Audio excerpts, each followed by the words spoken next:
Whis finally talks about why Gohan does not need divine ki to be able to defeat Goku and Vegeta, who have incredible divine powers. Yes, Gohan reached this level of power, and it is incredible to see that a character dismissed as forgotten by many achieves such a feat. But calm down, because I will explain everything to you. So, without further ado, let's go. The concept of divine ki in Dragon Ball Super is one of the most important elements introduced after the Dragon Ball Z saga, and it represents a significant change in the way warriors manipulate and understand their energy. Until then, ki was treated as a life force that any living being could train, amplify, and control. But in Dragon Ball Super, it was revealed that there is a superior level, accessible only to those who possess an almost perfect mastery over themselves and their energy. This level, divine ki, elevates the fighter to a completely different sphere, not only in brute power, but also in refinement, efficiency, and balance. Divine ki should not be confused with mere strength or larger energy reserves. It is essentially the purest and most controlled form of ki, where there is no waste and everything is used precisely. That is why characters who master divine ki can face enemies of much higher power levels, even without physically possessing the same amount of brute energy. This absolute efficiency is what differentiates common warriors from true gods. When Goku and Vegeta come into contact with Beerus and Whis, the difference becomes evident. The Saiyans, despite being legendary warriors, did not have a refined control of their own powers. They depended on explosions of force, brutal transformations, and pure aggressiveness. Beerus and Whis, on the other hand, demonstrated that a warrior who masters divine ki moves effortlessly, fights without wasting energy, and maintains an absolute calm, even in the face of chaos. This made it clear that the next step to evolve was not simply to increase power, but to learn to control it. A direct example of this concept is in the Super Saiyan God transformation, where Goku reaches a power level far beyond Super Saiyan 3, but without the need for a disproportionate increase in muscle mass, shouting, or excessive energy consumption. On the contrary, his body becomes lighter, movements more fluid, and every blow more devastating precisely because it is extremely controlled. It is proof that divine ki is not only related to strength, but to refinement. Over time, this concept evolves even further in Super Saiyan Blue, which is nothing more than the fusion of Super Saiyan power with the control of divine ki. This form clearly illustrates how discipline, balance, and serenity are fundamental to accessing this new level. Goku and Vegeta not only become stronger, but also learn that any emotional oscillation or failure in control totally compromises the effectiveness of the transformation.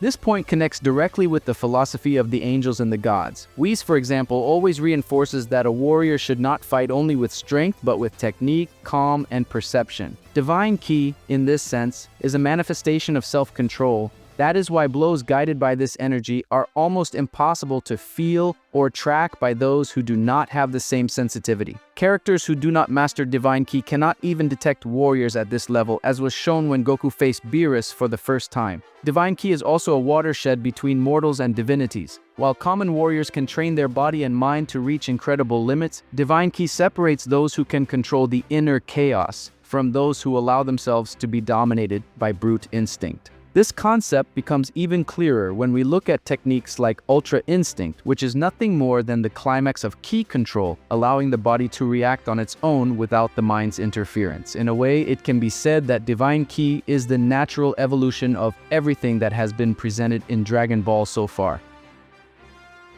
In the beginning, Goku and the others learned to manipulate basic ki. Then, transformations increased brute power exponentially, but without refined control. Now, in Dragon Ball Super, we see that the true difference is not in increasing power without limits, but in taming that power with perfection. This idea also brings an interesting philosophical layer. It is not enough to have strength, you need to know how to use it. Divine ki is the balance between destruction and serenity, between explosion and calm, between brute power and technical elegance. This is precisely what makes it so important, as it is not only about fighting better, but about fighting fully, consciously, and with absolute mastery of oneself. The contrast between characters who possess divine ki and those who do not also helps show the importance of this concept.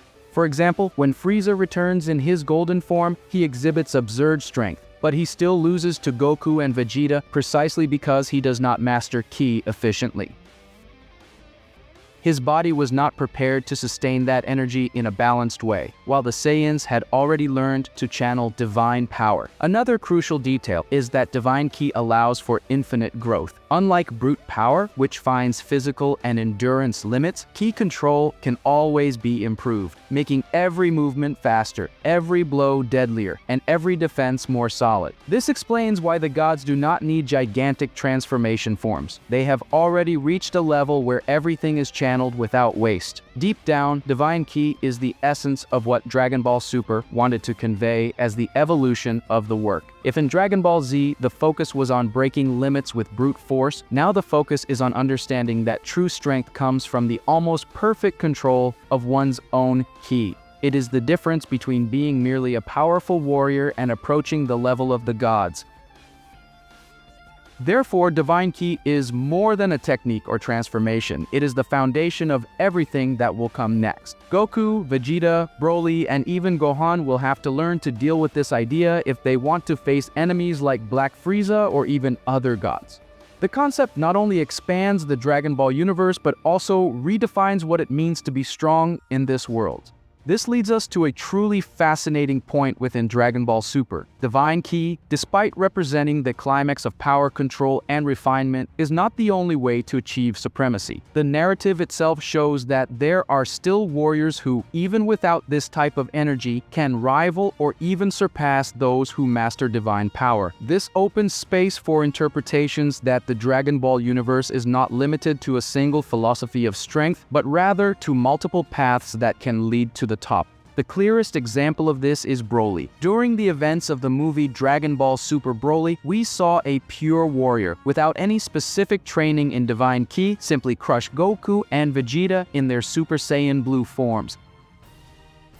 This scene was not only impactful due to the brutality of the fight, but also due to the implicit message. Broly's savage nature, combined with his unlimited potential, allowed him to transcend the divine ki barrier just with the instinct and fury of a unique Saiyan. This reality places Broly in a special position, almost as a philosophical counterpoint to what Whis teaches. While divine ki is discipline, balance, and absolute control, Broly is the opposite extreme: chaos, instinct, and raw power without restraints. Even so, the two paths converge to the same result: absolute power. This proves that there is not a single formula for victory, but different ways to achieve supremacy. This enriches the work and makes room for new narrative possibilities.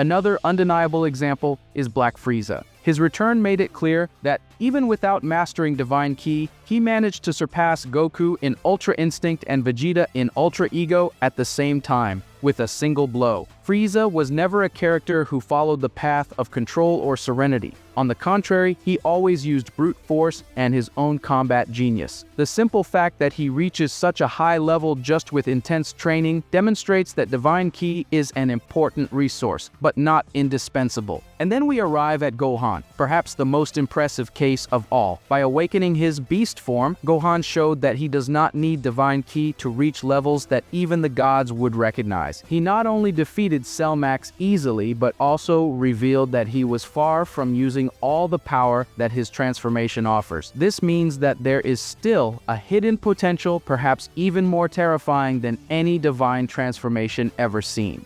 Even more impressive is the fact that Gohan, without divine ki, managed to do something that seemed impossible: break through Goku's mastered Ultra Instinct defense.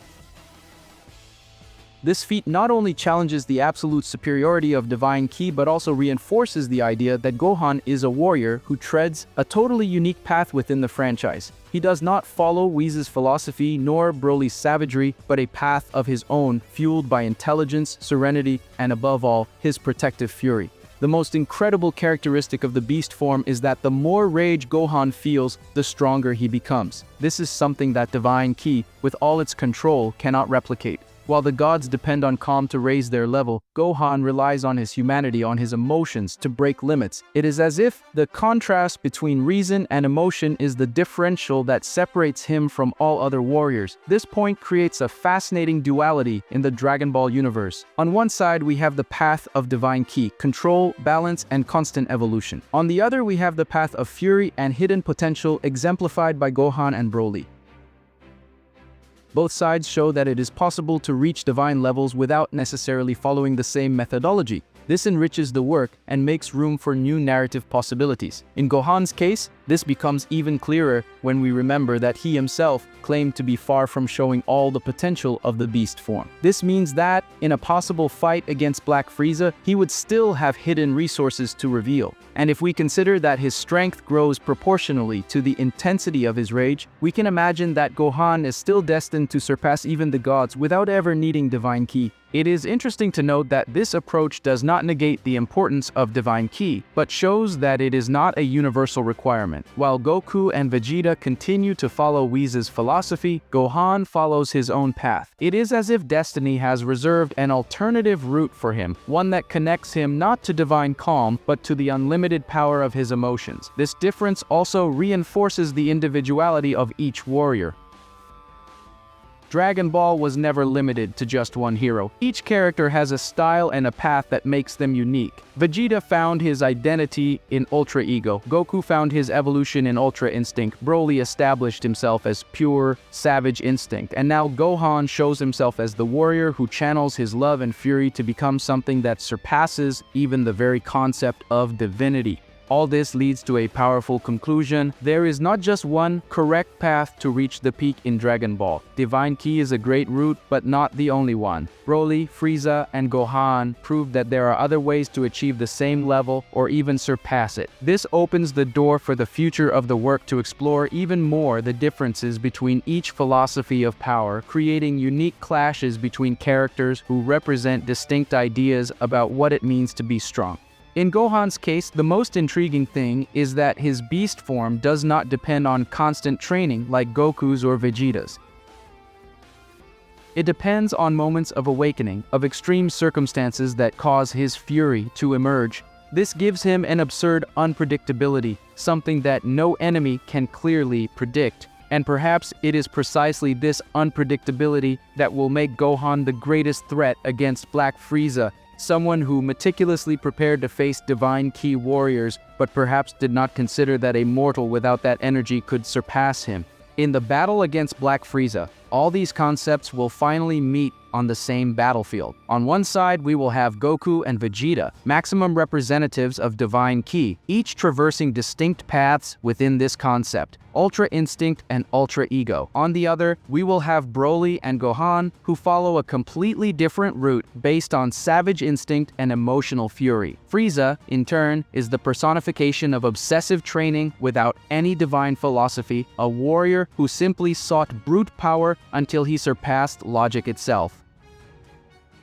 This confrontation promises to be the biggest clash of ideologies ever seen in Dragon Ball. Goku and Vegeta will try to prove that Divine Ki is the supreme tool to overcome limits, while Gohan will show that human power, nurtured by rage and determination, can break even the most insurmountable barriers. Broly will be pure chaos, the animal instinct in its most devastating form, something that not even Frieza, in his confidence, can underestimate. That is why the climax of this confrontation promises to be unprecedented. It is no longer about who has the most refined ki or the greatest brute power, but who manages to impose their vision of strength against the most relentless enemy in the universe. It is at this moment that we will understand that the future of Dragon Ball Super will not be defined solely by Divine Ki, but by the joining of all these paths, culminating in a spectacle that will show the true meaning of power. But comment on what you thought of all this, and don't forget to like.